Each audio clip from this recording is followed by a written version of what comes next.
We had some big news in the state yesterday, and for a lot of people who listen to the show and follow us on different things, we have been very much against Common Core. Adrian and I actually lobbied against it, went up to Tallahassee with a big group of 150 people to lobby against it. And keep in mind, we do have an international audience, so we're talking about, when we say in the state, we're talking about in the state of Florida where we're based. Oh, right. So, everyone in Pyongyang. Yeah. But, no, so... And Mogadishu. A lot of fans of Mogadishu. We've been fighting, and we were the first people actually to actually break that Common Core was hidden in another bill. Right. That was effectively a 1787 exclusive. Yeah. So, so we've been kind of on this fight for a while, and there's the education commissioner was Tony Bennett, and not the singer, by the way. Not the singer. Not the singer. Although that would have been a lot better. The first couple times, I actually did say, like, wow, I don't know what he knows about education, but... Yeah. Yeah, this is not a rant on Tony Bennett, the singer, just to let you know. Yeah, so Tony Bennett, the singer, not involved. Tony Bennett, the guy from Indiana, who... in Indiana, you're elected as the education commissioner. You're not appointed. Right. And in Indiana, he was big on Common Core. And he was voted out. I mean, the people of Indiana were like, we don't want Common Core, and if you want it, you're done. Well, there was another reason he was voted out, but we'll get to that. Earlier this week, just a few days ago, I think it was Monday or Tuesday, a story came out that when he was in Indiana, he implemented the same grading system that we have here for our schools. He implemented it here. He implemented it in Indiana, where basically they grade the schools every year just to, gauge where they're at. They call it, for accountability. It's a comparable to the FCAT scores. Right. So, and you get like an A through F, and all the schools get graded. Well, in Indiana, the story came out this week that when he was there, some charter schools in Indiana are actually run by a very large GOP donor.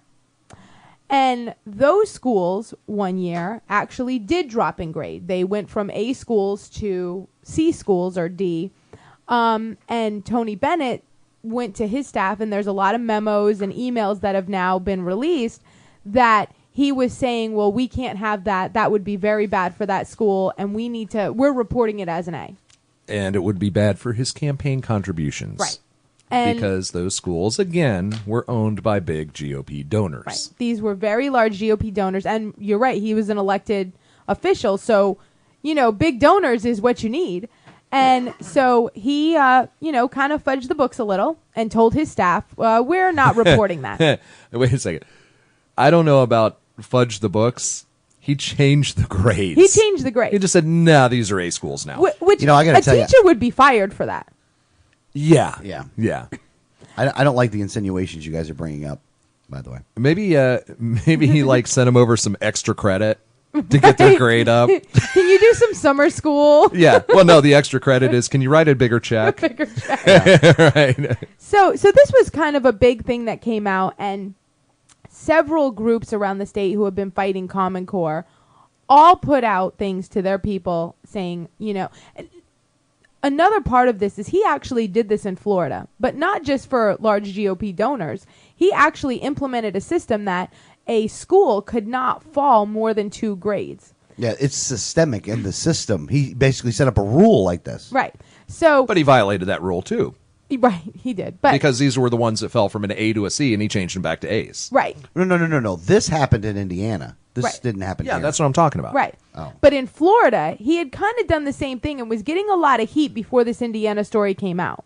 Because there was schools in Florida that had gotten A's and had dropped down to F's and were being reported as C's. Right. Now, this wasn't only for GOP donors. It was all schools. And so he was getting a lot of heat for that. Then the Indiana story came out that said basically if you had if you gave the GOP enough money, he'd just change your grade regardless. He wouldn't even make special rules. He'd just change it. Those were always my favorite teachers. But so... Hey, teacher, here's a 20. I got an A, didn't I? So a lot of different groups around the state all put out to their people that this guy needs to be fired. Now, the Libertarian Party of Florida did as well. As soon as we heard the story, we were putting it out that this is someone who needs to...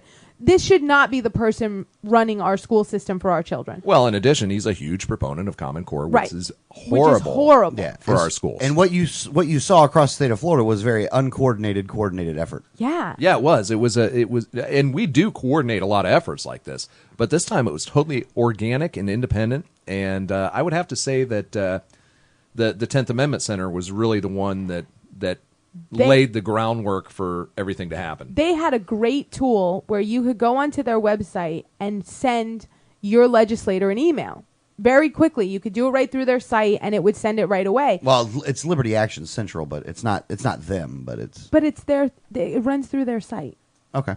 and they were the ones promoting that. So they had this great tool that you could use, and everyone kind of jumped on board with that and was like, here's a great way to send your legislators a message that we want Tony Bennett to resign or be fired. And within hours, everybody's telling their groups. The LPF put one out, Campaign for Liberty put it out, the 10th Amendment Center, the Floridians Against Common Core. Yeah, Floridians Against Common Core. The effort kind of went viral quickly. Yeah, it was, 6 or 7 Liberty groups around the state all put this out and said, hey, the 10th Amendment Center has a great tool. If you don't want to use theirs, just start sending letters. This guy should resign. Within hours, I had heard rumblings that he was going to put in his resignation on Tuesday. So in the morning, and everyone had kind of heard these rumblings by yesterday morning that he was going to resign on Tuesday. So everyone, and Liberty First Network and the 10th Amendment Center, everyone put out another email saying, we're getting close. We're hearing rumblings that he's going to resign. Keep going. And within 3 hours of that, he resigned. Yeah. Well, I think there's one part of the story that you missed, though, is that to show you how much this did have an impact, Rick Scott came out early, just before he resigned, saying that he fully supported him. Right. Oh, yeah. Rick Scott made a statement saying, I fully I support missed that Tony one. Bennett. Oh, so initially Rick Scott went to bat for him. Oh, yeah. And then Oh, the yeah. pressure was just too much. He had to resign And anyway. then he resigned. Well, look, this guy Within should be in hours. jail. Bennett should be in jail for what he did up in Indiana. Not, Oh, in Indiana, Yeah, yeah. I mean, he should be in jail I don't for that, think he's though. done anything criminal since he's in the 7 months he's been, head of Florida. I don't have any sanitation. proof of anything, and I don't Right. know of anything. Yeah, I haven't seen anything that, I mean, you could argue that maybe just his implementation of Common Core could be considered a crime, but Well, we're yeah. not going to go with that one. And the school thing with the grades, the grade here thing, that's a systematic problem. yeah, that's a the whole system is absolutely, should be gutted and Yeah. would just eliminated and let's start from scratch. But yeah, you can't say that setting that as a policy is necessarily, Yeah. a big problem. No, you're absolutely right. You're absolutely right. There's a bigger point to be made in all of this, though. And first off, congratulations to everybody that did this, because it was because of all of the efforts of the grassroots that caused this guy to be fired. I mean, the story was there. It could have gone away, maybe, and he could have survived this. I mean, the story itself could have gotten him, Yeah. but it didn't look like that was going down. Well, and even Weatherford and Don Gates and everything, when you were emailing them, because we were defending getting him. responses Right. defending him. Yeah. So, as you were emailing, you'd get an email response back that basically said, I stand by Tony Bennett and he's a good person for our schools and everything.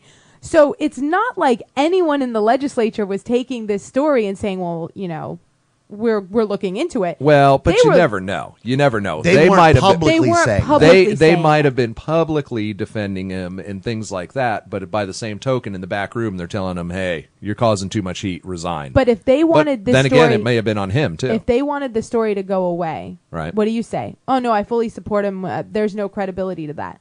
But if you think that this story may be the end of his career, what you'd say is, well, we're looking into it, but he's done a good job so far. Right. That's you'd couch it a little bit. Right. You'd say, well, let's see what the investigation brings or whatever. So yeah. they were definitely trying to bury this story.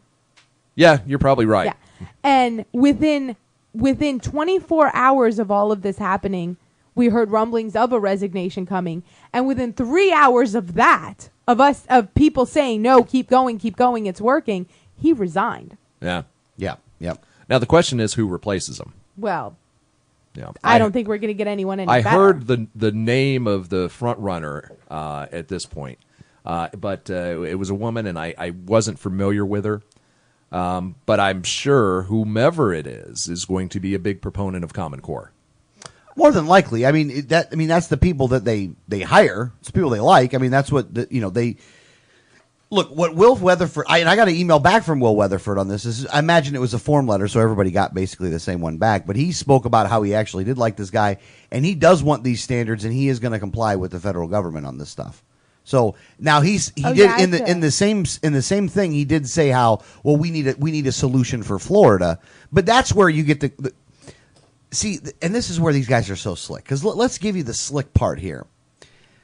He sends you something talking about how there needs to be a Florida solution, not a Washington solution, to give you the idea or the impression that this guy gives a crap at all about this, about having state control of this. Now, I'm not even called states' rights. State control is what it's called.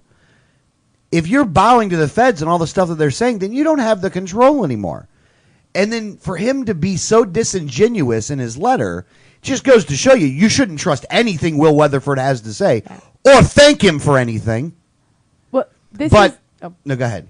This is what Will Weatherford said about Common Core, because I have the email pulled up.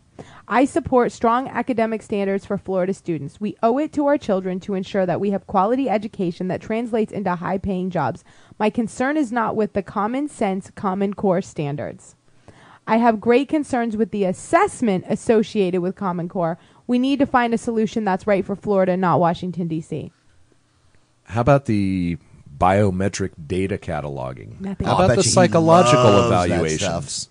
He loves that stuff. Will Weatherford is only concerned with the assessment, but he is completely in support of Common Core and instead basically calls it a common sense solution. Yeah. That's Will Weatherford, folks. That's his words. That's his email. So if you think that he's going to do anything to actually stop Common Core without tons of pressure put upon him, you're crazy. You're absolutely crazy. And when you bring a guy, the other thing is this, look, the one thing that we're so concerned about, or that the people, if you have a common theme amongst most people, is the corruption that goes on in Tallahassee and in Washington, D.C., or in politics in general. Why would you bring a guy like Bennett in when you know that he's dirty? Like, he's dirty. Don't bring him in. It just goes to show you what a bunch of criminals you people are. Birds of a feather. Well, no, that's true. Well, that's true. Now, I mean, in those circles, they couldn't find anyone that's not dirty. Well, it is difficult. I would imagine it is pretty difficult. It would be pretty difficult. But you're paid. That's why you're paid the bid bucks to go and find a person that's not a criminal. But for anyone who's thinking that, well, no, the legislature is going to try to fight Common Core because the grassroots is upset about it. Think about who they're putting in as the education commissioner. He's only been here 7 months, and his claim to fame was his huge support of Common Core. So obviously they're not trying to fight it. You have Will Weatherford, and there was one similar that came from Don Gates the day before, which I haven't found. But they're all singing the praises of Common Core. Oh, yeah. So they may not want to be in the assessment, grouping, but they want to have the standards. They like Common Core. Will Weatherford probably doesn't like it because there's a potential for some of his donors who own charter schools to potentially get a bad grade. Well, and that's what it is, because the assessments start being done outside of the state. Right. So the grading system can't be manipulated. Change it. They can't sell those A's anymore like Tony Bennett was doing, and I'm sure Will Weatherford wants a cut of that action. Yeah. Well, there's These another. guys are just dirtbags. Oh, they're scumbags. Again, that's why. Look, that's why when somebody says that we ought to thank these guys, I get offended. No, I do. I get upset. I'm like, are you kidding me? Are you not watching what's going on here? Hold on, let me back off because that does go against the point I was trying to make here. In this thing with Bennett, the grassroots was all on the same page. Right. Everybody was on the same page here. And everybody actually took independent action, and I would say without ego. Right. Right. And it totally uncoordinated. And it was... Nobody cared about who got credit. And it was the correct action at the correct time. So going to the issue where it needed to go, doing it directly and doing it at the right time are factors that came into play here that made it a success. Right. And that everybody was doing it, and the ego stuff. And it goes to show you, because we've talked, we've had some conversations with people this week, and there's this there's this thought process that's out there that, we need to be able to, everybody needs to be able to work together in order for us to do this, in order for us to defeat the forces of evil, whatever you want to call it, that everybody needs to work together. Coalition building. And I agree that that's true. That's very, very true. Yeah, I sense a but here. Well, no, it's not the but. Well, it is a but. But it only works when it's the right action at the right time and everybody puts their egos to the side. There's factors that come along into play. And if one of those factors is out of whack, it doesn't matter if the other two factors are good. It won't work. If you don't do the right thing, if you don't do it at the right time, it doesn't matter how many people you get together. Right. And if the argument is over the right action or not, that's when, and this is not a tactical LP/GOP thing. Remember, we're talking about dealing with Tallahassee, the people that are up there right now, influencing current politics, what's going on right now. That's when you need the correct action, and that is the action that everybody should be able to support. Right. Party affiliation should not matter at all in this situation. Yeah. Right. Well, you do have a lot of groups that get territorial over things like this. Absolutely, or want to take the credit. Right. Or want to solely take the credit, I'll say. Right. Like we were the only ones doing it out there. Not it was a coalition of people, including these people that did it. Yeah, which I don't care about as long as the as long result. as the result is what we wanted. And I think this it goes to show and this is something where nobody had an ego. Everyone was like, let's strike now and get this guy out. And nobody worried about, well, that's a group of this party and that's a group from this party. Nobody worried about party affiliation. And generally, the reason why there was no ego and there was no, well, what party is doing it, is because nobody knew anyone else was doing it. So, but it was amazingly effective. Within hours, we got the result that was needed. And I don't think you'll get that every time, by the way. But I think that you'll win more than you'll lose that way. Right. Well, there had to be another factor in play here, and I don't know if there was more to be exposed on Bennett, or if the guys just got thin skin. I wouldn't think so.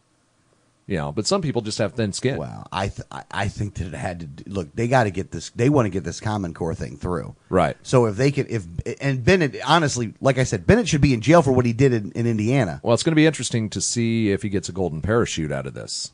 If he gets, placement somewhere else or some other appointment or something like that. Yeah, we'll see. I don't think it'll be anything in Florida or Indiana. I think they'll move him like the Oregon. They'll move him to another state. But I think that the pressure that was put on, even if there's more to the story, and there probably is, the pressure that was put on by all of these groups definitely made them say, hey, we can't bury this. We can't push this under the rug.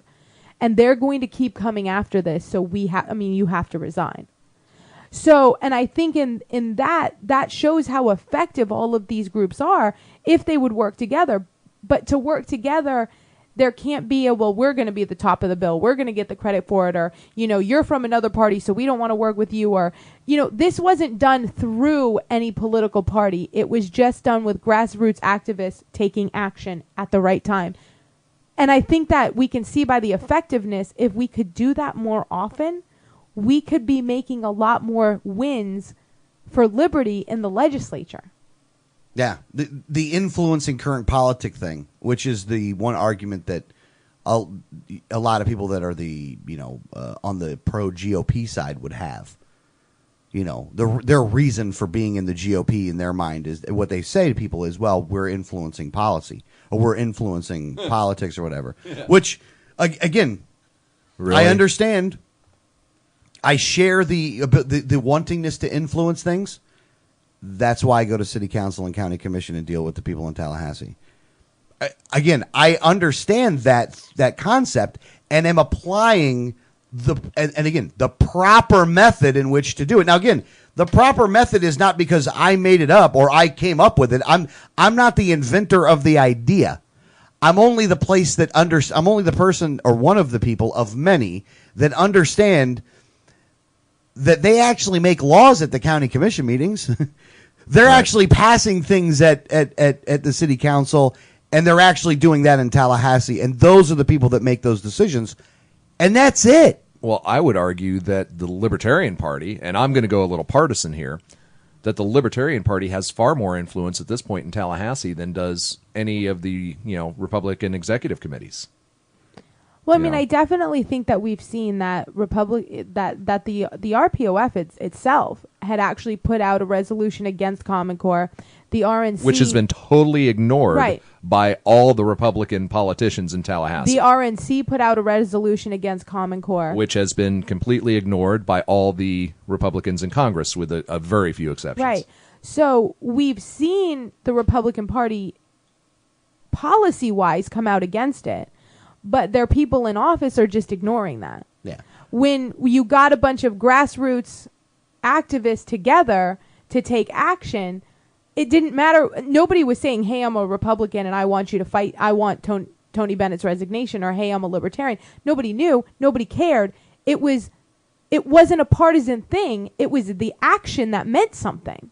Yeah, because I'm sure that there were a ton of people that were Republicans that were involved in that. Absolutely. A ton. And you know what? You got something accomplished. And maybe this, and again, I'm being nice and probably a little bit of a dick at the same time when I'm saying this.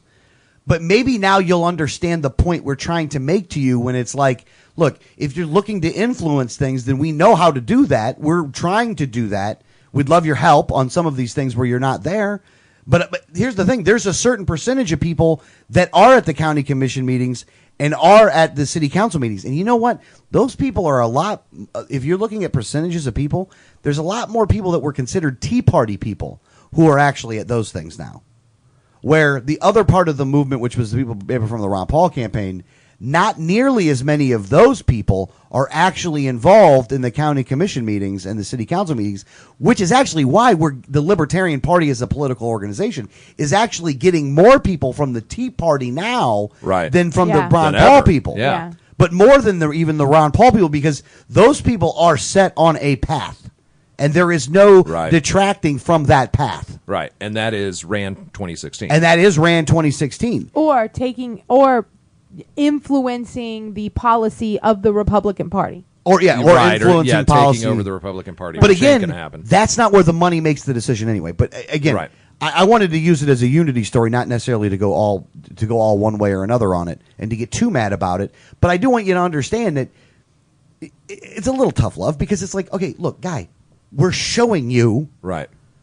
You know, you're talking to politicians, you're getting bad facts from them, and you're believing those bad facts before you'll believe us. Are you crazy? You know what I mean? That's insane right there. You got to not do that. So, at any rate.